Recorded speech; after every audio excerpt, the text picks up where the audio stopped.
This is what we are talking about today. We are working in the lounge today.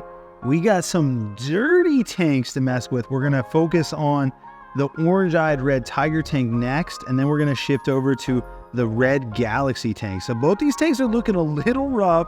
They've been neglected.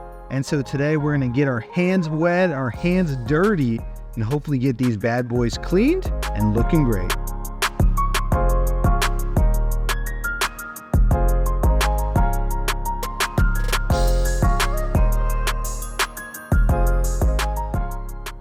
What is going on, shrimp keepers? This is Rob with flipaquatics.com, and today we are talking about the 10 gallons in the lounge. We need to get these tanks back into shape. They've been neglected. We've been super busy, but today we're finally getting our hands dirty. We're gonna get these things looking great. I hope get these tanks back to their breeding glory. And so all that's happened today. So I want to go over some of the biggest mistakes, what people make when cleaning tanks. I want to show you our method, what we do here, and how we're going to get these tanks looking good. So you guys sit back, enjoy, and I can't wait to show you what these tanks look like when we're done. So when you're new in the hobby, the first thing that most people do is they'll literally break down the whole tank. They'll clean everything out. And that's literally the worst thing you could do. So there's a lot of good bacteria that's going on right now, and we want to keep that in the tank. So what we're going to do is we're literally going to trim the plants, take out plants that we don't need in there, reduce the amount of plants, clean the glass, siphon the bottom, and that should get us pretty close to having a pretty stable tank. So there's a lot of like dead plants in here, things that are causing nitrates to spike. So we need to make sure to get those things removed and really just get our hands dirty and make sure these tanks are looking good. All right, so it's been about 30 minutes. I was able to clear out most of the dead stuff and also take out a lot of the live stuff. And just so you guys know, what I was doing is I was making portion cups. So these are portions that we would actually sell on our website. And what we do with these is we put them in the refrigerator, we label them. They last for about 2 weeks or so in the refrigerator. And then we sell these online. And this is a different type of salvinia. So there's 3 different types of salvinia that I know of, or at least that we keep. And there's the regular salvinia, which isn't this one, but this stuff grows in like a really, really tight, cool kind of formation. And then this one grows in like little chunks. And what I love about this one is like, look at the root structure on this. I mean, it is like thick as thick can be. And so this one's great for shrimp, also really good for fry. And so the tank's still not cleared out. Like I didn't clear the front glass, so you're not really going to be able to see it, but at least you can see light hitting the bottom now. And I did want to point out this, I'm sure you guys saw in the time lapse, I always take floating plants out and put them into a container like this with water in it. And the reason for that is there's always shrimp that find their way in here. And no matter how much you agitate the surface, they're always curious. And so we got a couple stuck in there, so I'm going to knit those out. But this is just kind of the update. I'm probably, based on how long this one took, I probably will only get this one done. I'll probably do this one next week. I can probably film a video on that.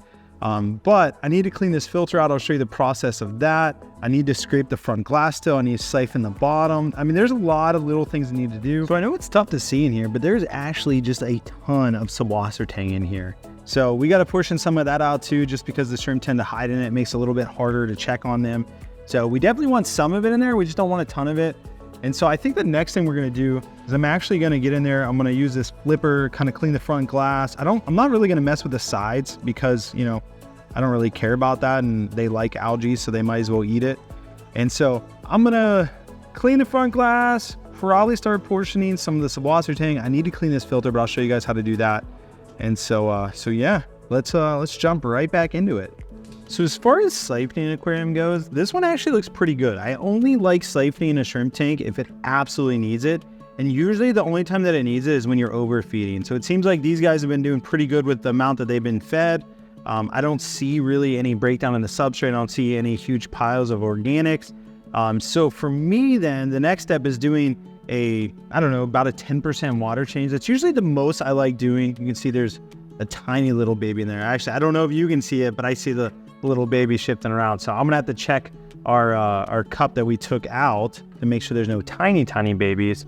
You can see right there. I don't know if the camera's gonna focus or not, but super cool to see that. So next thing I'm gonna do is do a 10% water change. Again, that's usually the most that I like doing on a shrimp tank, unless there's like really something wrong. And so I'll probably drain it down to like right here.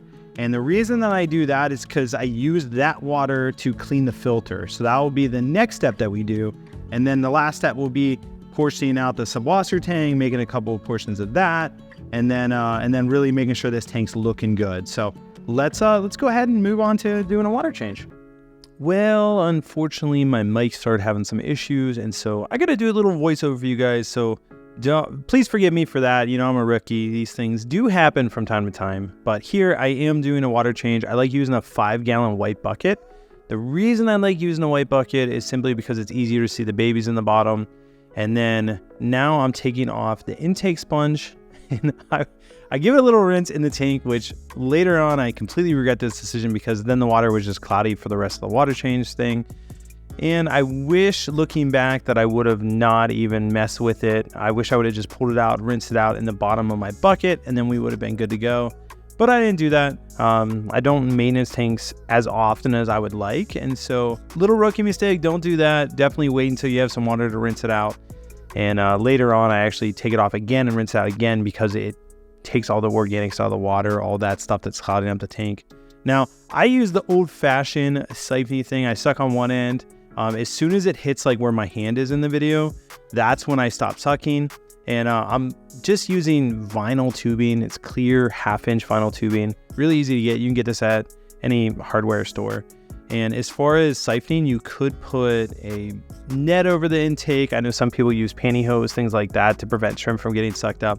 I'd literally just be as careful as I can, and then I check the white bucket at the very end to make sure I didn't suck up anyone. And so in here, I really didn't take that much out, only about 10%. And so that's a good water change for shrimp. And that's what I recommend you guys doing. Otherwise, you could have big fluctuations, which could cause some issues. Now here's the bucket. Like I said, it's pretty gross.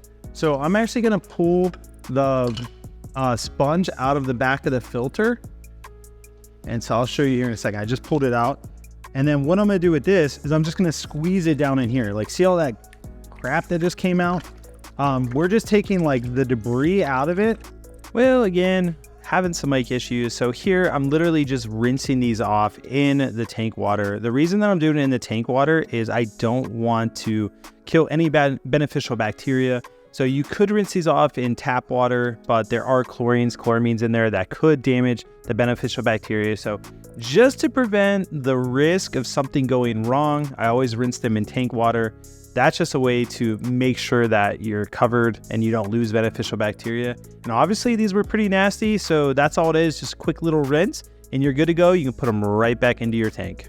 So you can see now, this filter is running really good. It does have some algae right here, which honestly doesn't bother me. I'm not gonna mess with it because I don't wanna do too much work and then cause like a recycle, something like that. But we do have this other filter in here, which this is like, I believe it's the Shrimp King filter, Dennerle filter.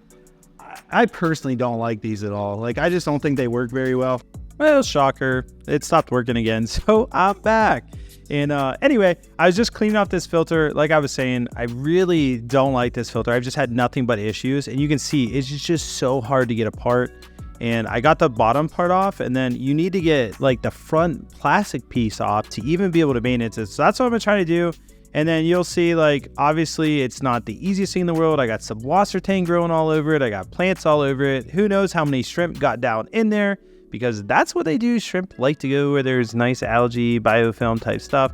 And so you'll see here in about 2 seconds, this thing just completely falls apart. It drops into the, oh, there it goes. Shocker. Didn't know that one was coming. And you can see this thing's just nasty. So it's not something easy to work on. And it's not something that I would ever recommend because it clogs up so easy.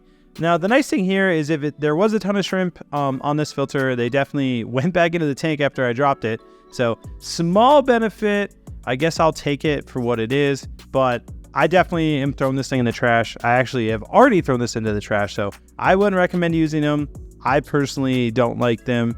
I mean, it could work, I guess, if you were really good at maintaining it and you took it out all the time, but not for me. Maybe that's for you. I would much rather use a sponge filter, a matin filter, or something like that. But for now, I will settle for the nice hang on the back filter that I have here on the left side of the screen. But let's jump back into it. Hopefully there's no more audio issues the rest of this video. So the tank is certainly not clean yet, but you can see there's a lot of activity and there's just a ton of shrimp in there.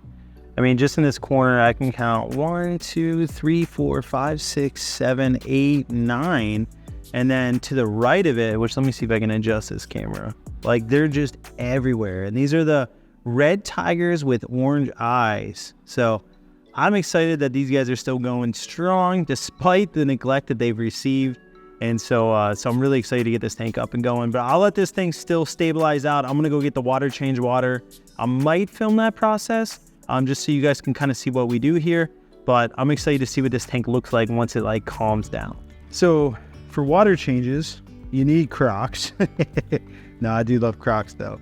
But for our water changes, what we do is these guys, we keep it at TDS about 130 to 150. So I went downstairs, I got some RO water, which basically is distilled water or reverse osmosis water, whatever you want to call it.